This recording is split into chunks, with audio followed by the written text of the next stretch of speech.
So, engineer paano ka magde-design kung mismong itong type of structures nga hindi mo pa alam? Okay, so yan ang i-discuss natin ngayon. So, open natin. Okay, so meron tayong quick list dito na nilagay ko or parang summary lang din. Of course, we need yung explanation for each of this quick list. Okay, so ang unang type of structure natin is tension structures, compression structures, trusses, shear structures, bending structures, and meron din tayong rigid frame as siyempre. Yung rigid frame is can be made up of combinations of these structures. Ano? Okay, so una natin is tension structures. So it only develops pure tension uh, under external loads. Okay, because it has a negligible bending stiffness. So meaning uh, nagbabago yung kanyang shape or kanyang cross section based on the loadings. Okay, so wala siyang rigid na parang resistance or it is not rigid, so it does not develop any other stress than the tension load na ipinapataw mo sa kanya or dun sa pinapadala mo sa kanyang tension load. Okay, so it adopts a shape that allows to carry the given load, and load is uniformly distributed in the cross section. So uniformly ibig sabihin ay pantay-pantay yung distribution ng load natin doon sa cross section. So kung yan ay steel cable, okay, so uniformly distributed yan. It is it is used optimally, or I mean optimal yung usage natin or naggamit natin yung full strength ng ating structure or ng ating material. Okay, so yung example natin, so suspension bridge. Okay, nakita nyo yung cable dyan. Yan ang sample natin ng tension structure. So, lagi nyo tatandaan. Tension stress lang meron natin dyan. It does not develop any other stresses. Walang shear, walang bending, walang compression or any of those things. Okay, so meron din tayong ditong hangers. Okay, so hangers is a tension structure as well. Okay, yung vertical dyan, hangers yan. But most of the hangers that we see are rigid. So, yung pinaka-example natin dito is yung steel cable, yung main cable yan. Nakikita nyo yan. Okay. So, ayan. So, pangalawa natin is compression structures. So, alam naman natin yan, mga columns. Okay, develops mainly compressive stresses. Okay, so kung main yan is compressive stress ang dinadala mo.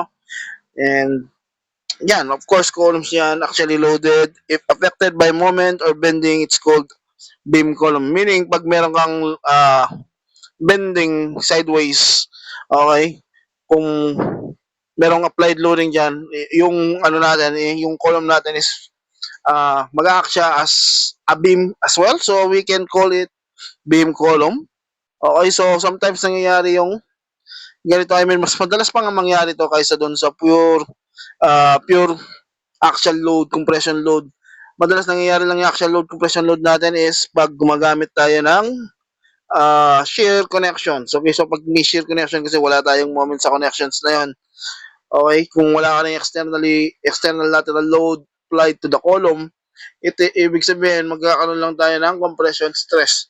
Okay, may compression load dun sa ating column. So we can call that column, and if a moment acts on it as well or bending happens or it is subjected to bending, then we call it beam column. So para siyang combination ng beam at column.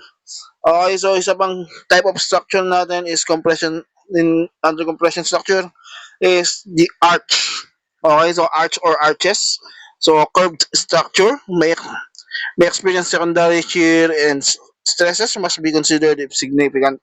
Okay, so ibig sabihin lang yan, it is rigid unlike dun sa ano natin sa tension structure natin kanina dun sa cable, which is not rigid. So ito rigid siya, so it develops secondary stresses. So meron shear dyan, meron bending, pero maliit na lang yon. Bakit? As you can see, yung ating structure is already designed to not bend.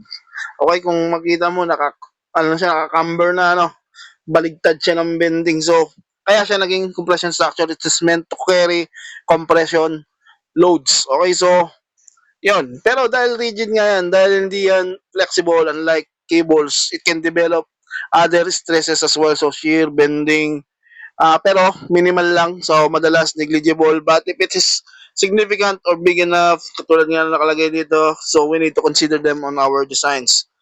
Okay, so ayan lang. Dun sa column may pahabol pala dito, susceptible to buckling and stability. Okay, so yon pagdating sa columns, lalo pag steel design, makikita nyo yan, buckling and instability, pinag-uusapan yan. Ano? So, next is trusses. Okay, so everything you need to know about trusses, almost everything nilagay ko dito. Okay, pinagsama-sama ko na. So, straight members joined by flexible connections. Okay, so, flexible connection, yin, shear connection. Okay, although in reality, alam naman natin, hindi natin natutupad yan. Ano? We just do those things in order for us to uh, simplify the analysis of trusses. Mas mahirap kasi magiging analysis natin kung meron tayong moment sa connection. Ano? So, the assumption of the trusses being connected by flexible connections or shear connections, hinge connections is good, or it gives satisfactory results. Okay, so but in actual, hindi natin nagagawa yan, ano? Kasi madalas ginagamitan natin yung connections natin ng gusset plates, okay, to connect them. So that which is actually considered fixed, if you search for it, if you know about trusses, that's considered fixed. And sometimes yung ibang ano pa nga natin i-member is continuous doon sa connection. So those things develop secondary stresses din. Okay? Pati yung weight ng ating members, of course, meron din yan sa uh, length nila. Okay? Distributed along their length uniformly. So, magkakaroon pa rin ng bending down, although napakaliit lang nun. Okay? Kaya nga, assumption of flexible connections is okay. Meaning, pag flexible connection, walang moment, walang bending, hindi magkakaroon ng bending yung members mo. Okay? It is satisfactory. It simplifies the analysis. And ayun, so pwedeng-pwede natin gawin yon. So yun yung madalas ginagawa natin sa design of trusses. Okay, so analysis of trusses, ganun din, okay? So, real trusses are connected either by welding or using gusset plates. Yun yung sinasabi natin, no? Welding or using gusset plates. So, madalas fix yun. Bakit natin ginagawang flexible yung connection natin when it comes to analysis? It's just to simplify our analysis, since whether you do it, you make it fixed or you make it flexible, the connections, the results are not gonna be so different from each other. And there's a, kahit na maliit lang yung pagkakaiba or negligible na yon. So gagawin na, ang madalas ginagawa natin sa analysis, sa design, is we neglect those uh, little bit of uh, stresses or secondary stresses na dinadagdag po sa ating analysis. Okay, so we're still gonna be able to come up with a accurate and satisfactory uh, result or computation of forces and stresses on our members. Okay, so may develop secondary stresses here or bending, but usually small and negligible. Yun nga, nabanggit ko na kanina, ano? And also for classes pala is, tulad nga sabi ko, uh, we need them to be ideal. So yung loads natin is applied lang dun sa ating joints or connections. Okay? In order for us to have internal compression, or either internal compression or tension forces on our members. So magiging axial lang sila lahat. So para walang moment dun sa ating trusses. And of course, they are concurrent at joints or the connections. So wala talaga tayong moment, ano? So we designed them to be like that. Okay, and nabanggit ko nga pala kanina, tulad ng sinabi ko sa actual, so mahirap gawin. Madalas din natin nagagawa yan. That's why we do things in order for us to be able to follow yung ating ideal truss kahit sa actual. So we can use slender materials, I mean slender members.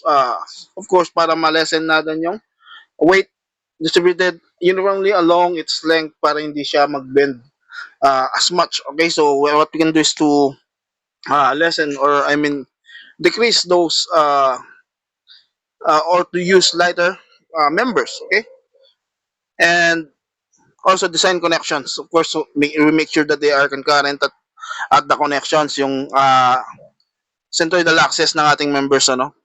We make sure that there are no moments big enough for us to consider doon sa trusses. Okay, next natin is shear structures. Okay, so alam naman natin yan, yung mga shear walls natin, ano, shear structure yan. So mainly develops in plane shear and small bending stresses. So in plane shear, meaning along siya dun sa plane ng ating structure. So kung yung structure natin is patayo, okay, patayo, tapos dun sa plane niya mismo, okay, so doon tatama yung shear natin, okay, so madalas parang wall lang yan. Okay, so shear wall, parang wall lang. So dun sa thickness ng wall, nakatuon yung ating uh, loads or stress. Okay, so used to resist lateral translation on multi-story buildings. So katulad nga ng sabi ko, so para yung lateral translation, lateral loads natin dun sa multi-story buildings, matatransfer siya dun sa shear wall natin as in-plane shear. Okay, so ganon. So meron din siyang maliit na bending stresses. Oh, sometimes it develops small bending stresses. Although it's like a deep beam, it can still bend maaari pag sobrang laki na nung ating horizontal or lateral load. So it can experience although it's just gonna be small. Okay, so yun nga example natin shear wall. Okay, so bending structures. Ito yung isa sa mga pinaka uh, gamit natin or para mas sanay na tayo at tulad ng column, so bending structures, so beams yan, ano, alam naman natin yan, and all other structures that resist flexure or experiences flexure or resist bending. Okay, so mga structures natin na nakahang, so they are all under bending structures, so develop mainly bending stresses, shear, uh, is considered two in the design, of course. In our bending structures like beams, we also consider shear. So, uh, bending structures also experiences shear stresses. Okay, so pwede ring mapunit yung ating uh, beam, not just to bend, but it can also be sheared, or parang pwede rin siya mapunit or maghiwalay yung ating beam. Okay, based on the perpendicular load uh, that we apply or that is applied on our structure. So we also consider that, but as you can see, kung mapapansin nyo, wala siyang actual load, ano. We don't consider that actual load, although we may experience that because of lateral loadings on our buildings. There may be applied actual loads on our beams, but because uh, it is too small to consider, we don't consider that anymore. So we just design our beam based on shear and bending stresses or flexure. Okay, so wala tayong actual load na mula sa lateral loading. Okay, so kung imagine niyo rin naman yung building natin, so wala namang talagang resistance. Kung tutusin, hindi naman magre-resist masyado yung ating beam. Actually. Okay, so actually kasi wala naman siyang support dun sa pinakagilid niya. So parang support mo na lang din doon is yung column mo, no? So it's not like the column na naka-resist sa ibaba, yung foundation natin or yung ating soil. Okay, so yung soil natin, so nagre-resist yun ng load. Unlike dun sa ating beam. So hindi na natin kino-consider yung actual load doon. Okay, so yep. So stress varies linearly with distance from neutral axis, NA to maximum compression fiber, and NA to max tension fiber. So kung maalala nyo dun sa ating RC o reinforced concrete design, ganun yung ating stress. Okay, sa flexure sa ating beam. So we do the graph of our stress and they are linear. Okay?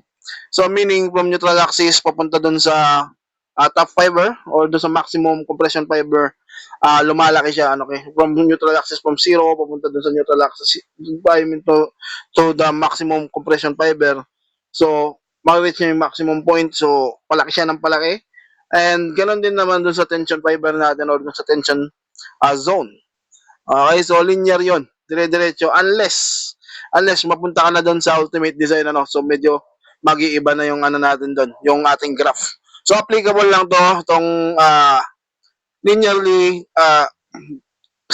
varies linearly with distance from neutral axis is applicable lang to doon sa uh, elastic region natin. Okay, so up to uncrack and crack stage ng ating beam failure. Okay, so ultimate stage, so iba na yung stress natin doon. Mag-iiba na. Okay, so ayan, kaya nga yung most common ano natin lalo sa steel is most common bending structure natin is I-beam. Okay, so I-beam section is the best for bending. Bakit? Makikita mo yung flanges ni beam, ni I-beam. Okay, so web yung sa gitna, di ba? So flanges natin is from top to bottom. Okay, so uh, parang intended talaga siya dun sa stresses that our beam carries ano, so linear yon, so palaki ng palaki, so kaya yung I-beam is shaped like that na merong mas malaking uh, area dun sa ilalim at sa itaas. Okay, so and they are equal because our stress varies linearly, okay, up to the maximum fibers. Okay, so ayan, so last natin sa rigid frame, so it's not necessarily included onto those 5 types of structures, but it is actually a combination of some of those structures like beams and columns. Tulad nitong sample natin dito, rigid frame yan, made of concrete. Okay, so combination yan ng beams and columns. So that's how we build our structure. Okay. So rigid frame straight members connected by hinge or rigid connections. Ang pinagkaiba lang kay rigid frame is it can be connected by either rigid or shear connection or flexible connections. Okay, so pwedeng merong moment, pwedeng wala doon sa connection mo. Pwedeng moment resisting, pwedeng hindi. So moment resisting is rigid, okay? So maalala nyo sa truss kanina, sa truss we consider that as flexible connections, yung sa trusses natin. So wala tayong moment doon. Dito, depende sa pagde-design mo, ano? But if we use shear connections or uh, flexible connections into rigid frames, we need to provide bracings. Okay, so we need to provide cross bracings or any other ways to resist lateral loadings because it the lateral loads can cause maximum stress on connections. Okay, so pagdating dito sa rigid frames, so ang problema doon, hindi capable na mag-resist or mag-transmit ng moment yung connections kung ang ginamit mong connections is flexible. So what we do is we add cross bracings if we are to use shear connections sa ating mga steel, mostly sa ating steel ano. So dahil pag concrete yan, reinforced concrete, automatic yan, moment resisting na, fix na automatic yung ating connections. But if it is steel, so meron minsan gumagamit tayo ng shear connections, we provide bracing. Okay, so we provide bracings para doon sa lateral loadings natin. Okay, so ayun, shear bending. Okay, so ang rigid frame nga rin pala is yung loads niya is can be applied on joints and onto the members perpendicularly. Okay, unlike dun sa trusses na sa joints lang, dito kahit saan ano, it can be applied.